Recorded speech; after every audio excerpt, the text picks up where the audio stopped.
எங்கள் வீட்டில் எல்லா நாளும் ஏசி தான். எங்கள் வீட்டில் எல்லா நாளும் டிவி தான். ஆனா மாமியார் வீட்டுல எதுவுமே இல்ல. என்னடி எங்க சத்தம்? அதே எனக்கு நாங்க ஜாலியா இருக்கும். ஆமா அத்தை. என்னடி ஜாலி? என் புருஷன் ஏசி வாங்கி வராரு, அவ புருஷன் டிவி வாங்கி வராரு, உங்க புருஷன் ஃபேன் வாங்கி வராரு. ஏன் இந்த 2 பேர்ல யாரு சொன்னா? நாங்க 2 பேருமே தான் அத்தை. அத்தை அதுவும் இல்லாம ஸ்மார்ட் டிவி வாங்கி சொல்லியிருக்கேன். அத்தை நான் 2 டன் ஏசி வாங்கி சொல்லியிருக்கேன். அப்புறம் மாமா 8000 ரூபாய்க்கு ஃபேன் வாங்கி சொல்லியிருக்கேன். ஏய் என் பிள்ளைங்க காசு அடக்கிறதுக்குனே வந்துருக்கீங்க டாடி. அத்தை அதெல்லாம் இல்ல அத்தை. எங்க வீட்ல ஏசி டிவி ஃபேனு எல்லாமே இருக்கு. இந்த வீடு நீங்க இப்பதான் கட்டுறீங்களா?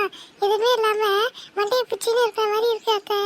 ஆமா அத்தை எதுவுமே இல்லாம போர் அடிக்குது. சரி என்னவோ பண்ணி தொலைங்க. அந்த அத்தையை விடுங்கக்கா, வாங்கக்கா நம்ம ஆடலாம். ஹே ஹே சி என் பிள்ளைங்க காசு அடிக்கிறதுக்குனே வந்திருக்குங்க. சரி நம்ம இங்க உட்காந்து பறக்க பார்க்கலாம். சுடரு இங்க பாரு, நாங்க என்னென்ன வாங்கி வந்திருக்கோம். ஏய் உங்களுக்கு எங்கேயாச்சும் அறிவு இருக்கா? ஏன் சுடரு திட்டுற? நீ சொன்னது தானே நாங்க வாங்கி வந்திருக்கோம்.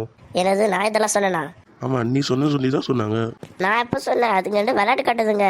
இதுவே அதுங்க சொன்னா நீங்க வாங்கி வர மாட்டேங்கன்னு சொல்லிட்டு என்ன சாக்க வச்சு சொல்லியிருக்காங்க. சரி விடி, இப்போ இதை எல்லாத்தையும் ரிட்டர்ன் கூட பண்ண முடியாது. அந்த கடைக்கு காரி துப்புவான். நம்ம இதை மாட்டிக்கலாம். சரி AC fan AC fan TV TV jolly puri. அத்தை, ஏன் அத்தை அப்படி திட்டுறீங்க? அவங்க ஜாலியா இருக்காங்க. ஃபேனு டிவி ஏசிலாம் வந்ததுல ஜாலியாக இருக்கும். என் பிள்ளைங்க காசு அடிக்கிறதுல உங்களுக்கு ஜாலியாக தான் இருக்கும். சரி விடி, அவங்களை எதுக்கு திட்டுற?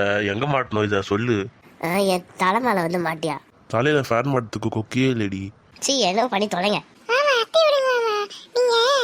நீங்க அந்த டிவியை இங்க மாட்டிடுங்க. சரிடி மாட்டி தொலைகிறேன். எப்பா டிவி மாட்டியாச்சுடி. அக்கா பாத்தியா, ஃபர்ஸ்ட் டிவி மாட்டிட்டாங்க. முடிய அவசரம் மாட்டிட்டாங்க. தள்ளிடி பாவம் மனுஷா, ஏன் இப்படி பண்ற? அவங்க பாரு ஃபர்ஸ்ட் மாட்டிட்டாங்க டிவியை. நான் அவங்ககிட்ட அப்போ சொன்னேன் நம்ம தான் ஏசி ஃபர்ஸ்ட் மாட்டணும், அப்போ தான் எல்லாமே மாட்டணும்னு. எனக்கு ஏசியில மாட்ட தெரியாதுடி.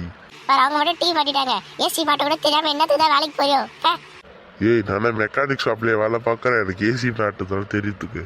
எனக்கு அதான் தெரியாது. எனக்கு ஏசி இப்போதான் மாட்டணும். சரி இருடி, ஆளை கூப்பிட்டு மாட்டுறேன். Hello, AC மாட்டுறவரா? சீக்கிரம் வாங்க, இங்க ஒரு கத்தினே இருக்கா. ஏசி மாட்டணுமா? तुम्हारा नाम क्या है? ஓ இந்தி கம் ஏசி 45. ओ ठीक है. சொல்லிட்டேடி, இதோ வருவாங்களாம். 1 hour later. You AC? வாங்க இங்கே தான் ஏசி மாட்டணும். हिंदी नो तमिल. हिंदी और इंग्लिश. ஏ बाबू मरसा நீ அமைதியா நான் சொல்றேன். Year AC you modify in bedroom. Okay? ठीक है. This bedroom you modify AC. Okay? ஏன்டி இந்த பெட்ரூம்ல மாட்ட சொல்ற? எனக்கு தானே வாங்கினீங்க ஏசியை, அதனால தான் நான் இங்கே மாட்டிக்கிறேன். ஓ பண்ணி தொலை. You modify here. Okay? ठीक है. why you verify it bed? லூசு, அப்புறம் எப்படி அவன் மாட்டுவான்? ஓ ஆமாம்ல. Okay madam AC fixed 6500 give ma'am. இந்த அப்படி धन्यवाद जी. பார்த்தியா காசு கண்டோடனே ஓடி போயிட்டான். போதுமா, ஏசி மாட்டிட்டோம். போதும் சீக்கிரம் வாங்க, வெளியில் என்ன நடக்குது பார்க்கலாம். Jolly TV. மாமா ஃபேனை மாட்டிட்டீங்களா? மாட்டிட்டோம். சூப்பரா சுத்துதுல. அத்தை எங்கக்கா? ஆமாம்ல, அவங்க வேறு எங்கே போயிட்டாங்க சொல்லவா, நம்ம போய் சேரலாம். ஏசி சூப்பரான ஏசி. குளு ஏசி நாய்தா ஏசி. ஏ